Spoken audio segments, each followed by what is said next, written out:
রাসূল করিম সাল্লাল্লাহু আলাইহি সাল্লাম যেমনিভাবে আমাদেরকে আখিরাতে সফলতার পথ এবং পদ্ধতি বাতলেছেন, তেমনিভাবে বিভিন্ন রকমের রোগবালাই থেকে, অসুখ বিসুখ থেকে নিরাপদ এবং বাঁচারও বহু পথ বাতলেছেন। যেমনিভাবে তিনি অনেকগুলো দোয়া, জিকির এবং আল্লাহর কাছে আশ্রয় প্রার্থনার পদ্ধতি আমাদেরকে শিক্ষা দিয়েছেন, তেমনিভাবে তিনি অনেক চিকিৎসার কথাও আমাদেরকে বলে গেছেন। আর আল্লাহ তাআলা তার প্রসঙ্গে বলেছেন, মা ইয়ানতিকু আনিল হাওয়া ইন হুয়া ইল্লা ওয়াহয়ুন ইউহা। তিনি নিজে থেকে কিছুই বলেন না, তিনি যাই বলেন তা আল্লাহর পক্ষ থেকে প্রাপ্ত ওহীর ভিত্তিতেই বলে থাকেন।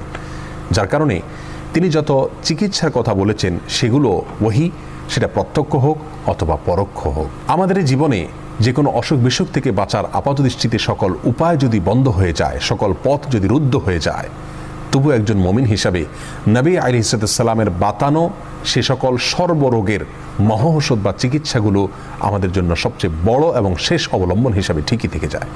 আজ আমরা তেমন 5টি চিকিৎসার কথা বলবো, যেগুলোতে আল্লাহ সুবহানাহু ওয়া তাআলা সকল রোগবালাই থেকে, সকল অসুখ বিসুখ থেকে নিরাপদে এবং সুস্থ থাকার উপাদান নিহিত রেখেছেন।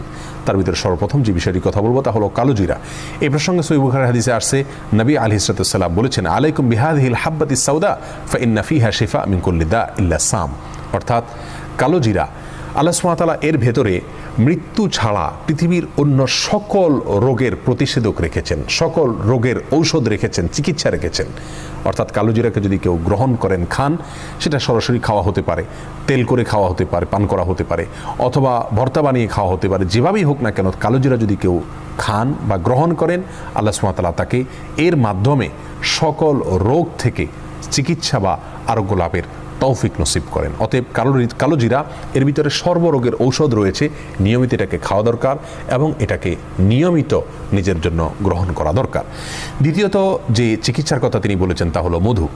মধু প্রসঙ্গে আল্লাহ সুবহানাহু ওয়া তাআলা নিজেই সূরাতুন নাহলের 69 নম্বর আয়াতে বলেছেন, ফিহি শিফাউল লিন্নাস, এর মধ্যে মানুষের জন্য শিফা রয়েছে, আরোগ্য লাভের উপাদান রয়েছে। নবী আলাইহিস সালাম নিজে মধু পছন্দ করতেন, যেমনিভাবে বুখারী মুসলিম বর্ণনা করেছেন। আর সেই সাথে মুসনাদ হাকিমের বর্ণনা রয়েছে, তিনি বলেছেন, আলাইকুম বিশিফাইনি আল আসালু ওয়াল কোরআন। দুটি শিফা বা আরোগ্য লাভের উপায় তোমরা সবসময় অবলম্বন করবে। তার একটি হলো মধু, অর্থাৎ মধু পান করা, আর একটা হলো কোরআনে কারীমের তিলাওয়াত। যার কারণে কোরআনে কারীমের তিলাওয়াত বা কোরআনে কারীম তিলাওয়াত করে পড়ে ঝাড়ফুঁক করা, এটা যেমন চিকিৎসার কাজ দেয়, তেমনি মধু পান করা এটাও মানুষের শরীরে রোগ প্রতিরোধ ক্ষমতা বাড়ায় বা মানুষকে বিভিন্ন রকমের রোগ বালাই থেকে চিকিৎসার কাজ দেয় এই মধুপান। বিধায় দ্বিতীয় হলো মধু, যেটা সর্বরোগের ঔষধ হিসাবে আমরা গ্রহণ করতে পারি। তৃতীয় হলো হেজামা বা যেটাকে আমরা শিঙ্গা লাগানোর কথা বলি। এই হেজামা বা শিঙ্গা লাগানো এটাও সর্বরোগের মহৌষধ। নবী সাল্লাল্লাহু আলাইহি সাল্লাম নিজে হেজামা গ্রহণ করতেন এবং সহিহুল জামের বর্ণিত হাদিসে আসছে, তিনি বলেছেন, কানাত লাহু শিফা মিন কুল্লি দা। যদি কেউ বিশেষ কিছু সময় আছে, সময়গুলোতে হেজামা গ্রহণ করেন, তাহলে তার সকল রোগ থেকে আল্লাহ সুবহানাহু ওয়া তাআলা আরোগ্য লাভ করার তৌফিক তাকে নসিব করেন। সকল রোগের শেফা হিসাবে এটি তার জন্য কাজ করে। তাহলে তৃতীয় নম্বর হলো হেজামা বা শিঙ্গা লাগানো। 4 নম্বর হলো জমজমের পানি পান করা। জমজমের পানি প্রসঙ্গে সহিহ মুসলিম হাদিসে আসছে, নবী আলাইহিস সালাম বলেছেন, শিফা ও সাকামিন, অর্থাৎ জমজমের পানি এটা রোগের জন্য ঔষধ। এখানে কমনভাবে তিনি বলেছেন, সাধারণভাবে বলেছেন, তার মানে সকল রোগের জন্য ঔষধ এই জমজমের পানি।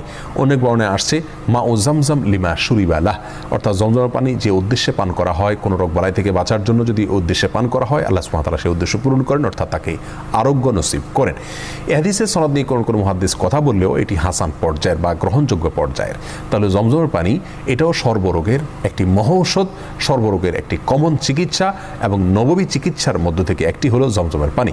আমি ব্যক্তিগতভাবে এমন কয়েকজন লোককে চিনি যাদের বিভিন্ন দুরারোগ্য ব্যাধি ছিল এবং সে সমস্ত ব্যাধি থেকে আত্মরক্ষার জন্য, চিকিৎসার জন্য তারা পৃথিবীর যত চিকিৎসা হতে পারে তার সবগুলো তারা গ্রহণ করেছেন, কিন্তু সকল চিকিৎসাই ব্যর্থ হয়েছে। এমত পর্যায়ে তারা জমজমের পানিকে নিয়মিত পান করেছেন। আল্লাহ সুবহানাহু ওয়া তাআলা তাদেরকে অলৌকিকভাবে সুস্থতার নেয়ামত নসিব করেছেন। অতএব জমজমের পানি এটাও সর্বরোগের একটি কমন মহৌষধ। 5 নম্বর হলো আজোয়া খেজুর। আজোয়া এক প্রকারের খেজুর বিশেষ। এই বিশেষ প্রকৃতির খেজুর একটু দাম বেশি।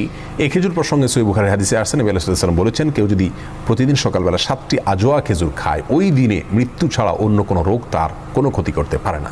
অতএব আজোয়া খেজুরও এর মধ্যেও প্রতিষেধক রয়েছে, চিকিৎসা রয়েছে সর্বরোগের, যে কোনো রোগের। প্রিয় দর্শক, আবারও এক নজর আমরা জানি, 1 নম্বর হলো কালোজিরা, 2 নম্বর হলো মধু, 3 নম্বর হলো শিঙ্গা লাগানো, 4 নম্বর হলো জমজমের পানি পান করা, আর 5 নম্বর হলো আজোয়া খেজুর খাওয়া। এর প্রত্যেকটার ভিতরেই আল্লাহ সুবহানাহু ওয়া তাআলা অলৌকিকভাবে চিকিৎসা রেখেছেন, আল্লাহ সুবহানাহু ওয়া তাআলা আরোগ্য লাভের উপাদান রেখেছেন। বিধায় যে কোনো দুরারোগ্য ব্যাধি থেকে বাঁচার জন্য অথবা আত্মরক্ষার জন্য, চিকিৎসার জন্য, আরোগ্য লাভের জন্য আমরা এই উপায়গুলো অবলম্বন করলে আল্লাহ সুবহানাহু ওয়া তাআলা আমাদেরকে রক্ষা করবেন এবং হেফাজত রাখবেন। সেই সাথে আমরা নবী আলাইহিস সালামের বাতানো বিভিন্ন দোয়া এগুলো আমরা অবলম্বন করতে পারি। বিসমিল্লাহিল্লাযী লা ইয়াদুররু মা ইসমিহি, সকাল সন্ধ্যা 3 বার। আরও যে সমস্ত দোয়া আছে সেগুলো পাঠ করা। সেই সাথে সূরা ফাতিহা, এটা সকল রোগের জন্য কমন একটা অলৌকিক চিকিৎসা। এর মাধ্যমে সূরা ফাতিহা পড়ে আমরা কোনো পানিতে ফু দিয়ে পান করলে অথবা কোনো কিছুতে ফু দিয়ে সেটা খেলে আল্লাহ সুবহানাহু ওয়া তাআলা এর মাধ্যমে আমাদেরকে চিকিৎসা এবং আরোগ্য লাভের তৌফিক নসিব করবেন। প্রিয় দর্শক, আল্লাহ তাআলা আমাদের সবাইকে নিরাপদে রাখুন, সুস্থ রাখুন, স্বাভাবিক রাখুন।